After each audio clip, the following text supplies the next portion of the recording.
តបត់ថ្ងៃនេះមានចំណងជើងថាយកទាឲ្យចាប់ទន្សាយចេះបត់បានកែសម្រួលគឺជាមនុស្សឆ្លាតចុះចេះរឹងរូសមិនព្រមកែប្រែគឺជាមនុស្សល្ងងខ្ញុំជឿថាអស់លោកអ្នកគ្រប់គ្នាប្រហែលជាមានអារម្មណ៍ស្រដៀងគ្នាដែលថាមនុស្សមានទិដ្ឋិនៅក្នុងការគិតជាខ្លាំងបើនឹងពិចារណាអ្វីផ្សេងៗគេច្រើនតែប្រកាន់យកគំនិតខ្លួនឯងជាធំគិតតែពីចង់ផ្លាស់ប្ដូរគំនិតរបស់អ្នកដទៃតែមិនសូវចង់ឲ្យអ្នកណាមកផ្លាស់ប្ដូរគំនិតរបស់ខ្លួននោះឡើយសុភាសិតឥណ្ឌាមួយបានពោលថាមនុស្សមានប្រាជ្ញាសុខចិត្តផ្លាស់ប្ដូរគំនិតទៅតាមស្ថានភាពឯមនុស្សល្ងងប្រកាន់យកគំនិតរបស់ខ្លួនយ៉ាងរឹងរូសមិនព្រមបត់បែនជាធម្មតាតែដែលមនុស្ស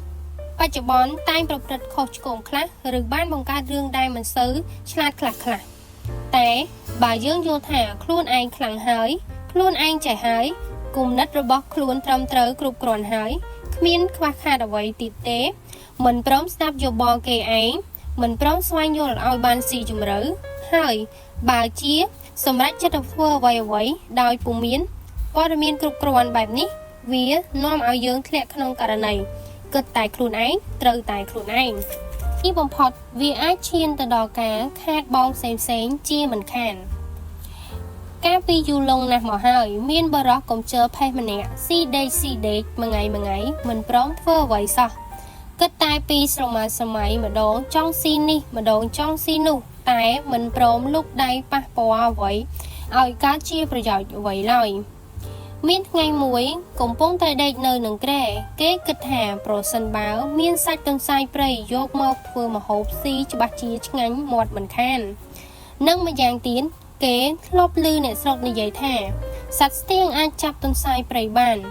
ពេលនោះបរិះកំជិលហាក់ដូចជាឧស្សាហ៍ជាងមុនបន្តិចគេខំក្រោកទៅផ្សារពេលព្រលឹមដើម្បីដើររកទិញសត្វស្ទៀងលុះពេលទៅដល់ផ្សារគេដើររកចុះឡើងមិនដឹងថាសត្វស្ទៀងមានរូបរាងដូចម្ដេចនោះហើយទីបំផុតគេក៏ទិញបានសត្វទាមួយក្បាលត្រឡប់មកផ្ទះវិញដោយនឹកស្មានថាជាសត្វស្ទៀងលុះស្អែកឡើងគេក៏បីទាសំដៅទៅព្រៃពួនចាំមើលក្រែងមានទន្សាយបោចេញមកមិនយូរប៉ុន្មានស្រាប់តែមានទន្សាយមួយបោចេញមកមែនគេក៏ប្រញាប់បង្ហើរទាឲ្យដេញចាប់ទន្សាយភ្លាមតែទានោះវាមានចេះហើរដោយការគិតរបស់បរិះកំជិលឯណាពេលបោះទៅទាទៅទះស្លាបបានតែ2-3ផ្លឹបវាក៏ធ្លាក់ស្ប៉ាប់មកដល់ដីវិញបរិះកំជិលប្រញាប់ស្ទុះទៅចាប់ទាបោះម្ដងទៀតតែទានៅតែធ្លាក់មកដីដដែលពេលនោះគេចាប់ផ្ដើមមានអារម្មណ៍មួម៉ងក្នុងចិត្តហើយចាប់ទាបោះ3-4ដងទៀតក៏ទានៅតែមិនអាចហើរបាននៅដដែលពេលនោះទាដែលត្រូវបរិះកំជិលបោះចុះបោះឡើងខំងើបពីដីហើយនិយាយដោយសម្ដីគួរឲ្យអាសូរថាខ្ញុំគ្រាន់តែជាសត្វទាមួយក្បាលប៉ុណ្ណោះលោកអាចសម្លាប់ស៊ីសាច់ខ្ញុំបាននេះគឺជាអ្វីដែលខ្ញុំអាចប្រគល់ឲ្យលោកតែបើលោកឲ្យខ្ញុំទៅចាប់ទន្សាយតើខ្ញុំចាប់មិនដេចនឹងកើតហេតុអ្វីបានជាលោកយកខ្ញុំមកធ្វើបាបយ៉ាងវេទនាដូចនេះបរិះកំជិលជ្រួញចំចើមនិយាយងើយឆ្ងល់ថាហេតុអ្វីបានជាឯងជាសត្វទាទៅវិញការដែលយើងទិញឯងមកដោយសារយើងគិតថាឯងជាសត្វស្ទៀងដែលហើរលឿនហើយពូកែចាប់សត្វទន្សាយទៀតផងទាគ្មានអ្វីអធិប្បាយឲ្យបរិះនោះជឿវាក៏លើកជើងរបស់ខ្លួនបង្ហាញឲ្យបរិះនោះមើលហើយនិយាយបណ្ដាថាលោកមើលជើងខ្ញុំនេះណែក្រញ៉ាំជាប់គ្នាទាំងផ្ទាំងជើងខ្លីដើរតេះតាស់តើសមជាសត្វស្ទៀងចាប់ទន្សាយដែរទេអស់តម្រេះបរិះកុំជិលអង្គុយសង្លឹងទាភ្លឺមិនដឹងថាត្រូវធ្វើអ្វីទៀតឯទន្សាយមិនដឹងរត់ទៅដល់ណាគេក៏ត្រឡប់ទៅផ្ទះអស់សង្ឃឹមប្រយោគមួយពោលថាបើគ្មានប្រាជ្ញាក៏ត្រូវមានតម្រេះប្រចាំខ្លួនបើគ្មានតម្រេះប្រចាំខ្លួនក៏ត្រូវរៀនមើលរៀនស្ដាប់ឲ្យបានច្រើនសូម្បីតែព័ត៌មានការយល់ដឹងផ្សេងក៏មិនខ្វល់តម្រេះកំប៉េះកំប៉ុកជុំវិញខ្លួនក៏មិនមានតើអាចមានប្រាជ្ញាឆ្លៀសអ្វីទៅនឹងគេនោះគឺបានគ្រាន់តែសម្រាប់បង្កើតរឿងកំ pl ាញ់ឲ្យគេសើចលេងប៉ុណ្ណោះ